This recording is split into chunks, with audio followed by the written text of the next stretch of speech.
Why, just one little bad habit would have saved her. She was a model pauper.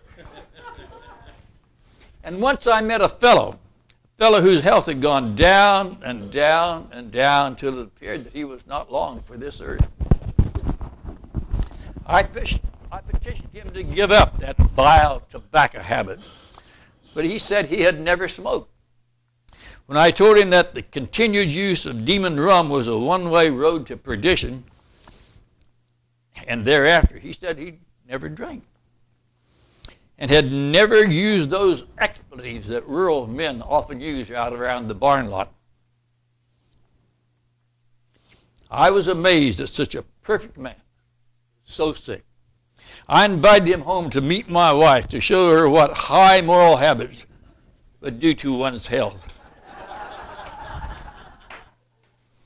Being told that I would be expected to talk here tonight, I inquired the moderator as to what sort of a talk I ought to make. I was told it should be something suitable to the mature set, something didactic, instructive, educational, or something in the nature of good advice. Very well. I have a few things in my mind which I've often wanted to say for your instruction. For it's in one's mature years that such things will best take root and become most enduring and be most valuable to you. First then, I want to say to you, my friends, and I say it beseechingly, urgently, always obey your spouses when they are present. This is best in the long run. Most spouses think they know better than you do. You can generally make more by humoring that superstition than you can by acting on your own better judgment. Be respectful to your superiors, if you have any. Also to strangers, sometimes even to others. If a person's offended you and you are in doubt as to whether it was intentional or not, do not resort to extreme measures. Simply watch for the chance. And when the opportunity avails itself, hit him with a brick. That will be sufficient. If you should find that he had not indicated or intended any offense, come out frankly and confess yourself in the wrong when you struck him. Acknowledge it like a man and say you didn't mean to. Yes, always avoid violence. In this advanced age of charity and kindness, the time for violence has passed us by. Leave the dynamite to the low and ill-bred and the unrefined. Now it's this matter of lying. You want to be very careful about lying. Otherwise, you're nearly sure to get caught. Many a person has injured himself permanently by telling a single, clumsy, ill-finished lie, the result of carelessness born of incomplete practice and insufficient training. That, of course, is putting it rather stronger than necessary. Still, while I cannot quite go that far, I do maintain, and I believe I'm right, that you ought to be temperate in the use of this great art until practice and experience have given you the confidence that you need, and the elegance and the precision which alone can make a big lie graceful and profitable. Patience, diligence, painstaking attention to detail, these are the requirements.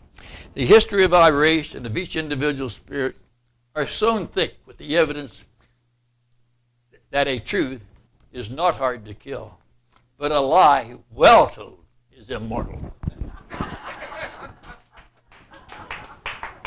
And never handle firearms carelessly.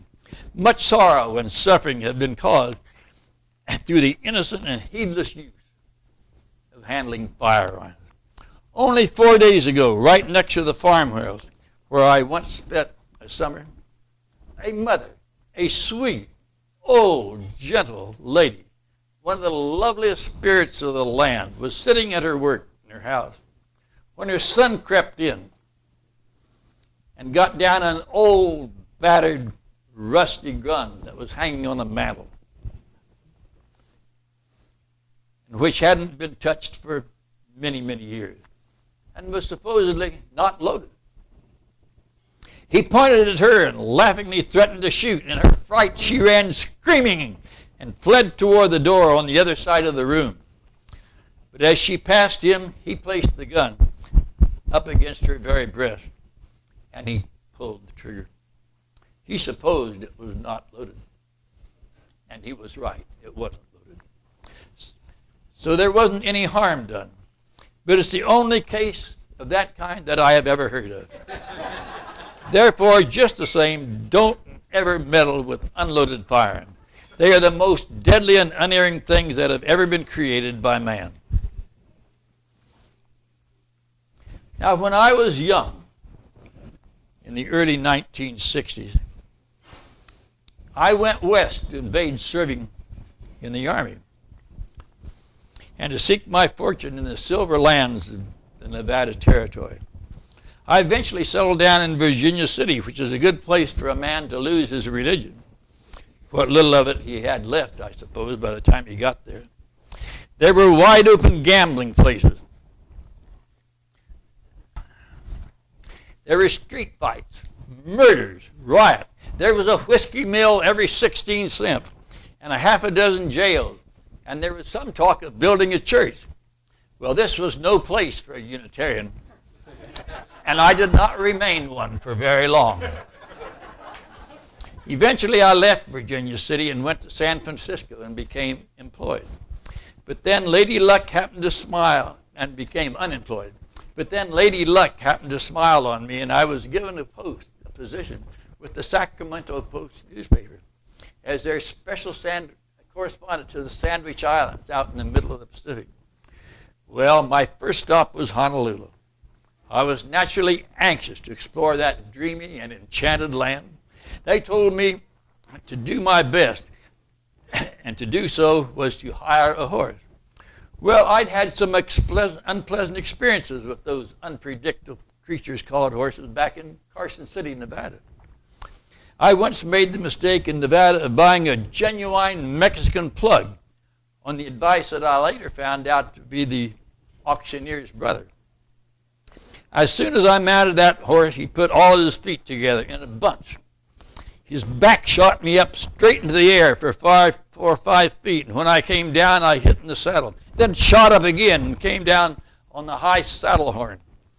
That was too much of a variety for me. I decided to get off, but there I was in the air again, and before I could find out which way to go, while I was up that time, somebody yelled, "Whoa, whoa, don't he buck so?" I was in no condition to argue that point. So when I came down and when I arrived, that genuine Mexican plug was gone, nowhere to be found.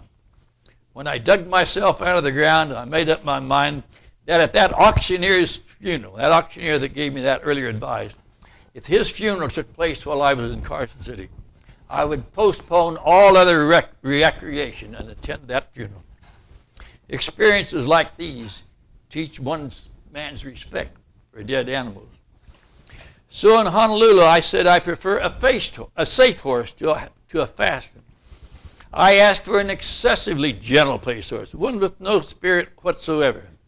Well, they showed me an animal that looked like he wanted to lean up against something, so I took him. We went peacefully enough,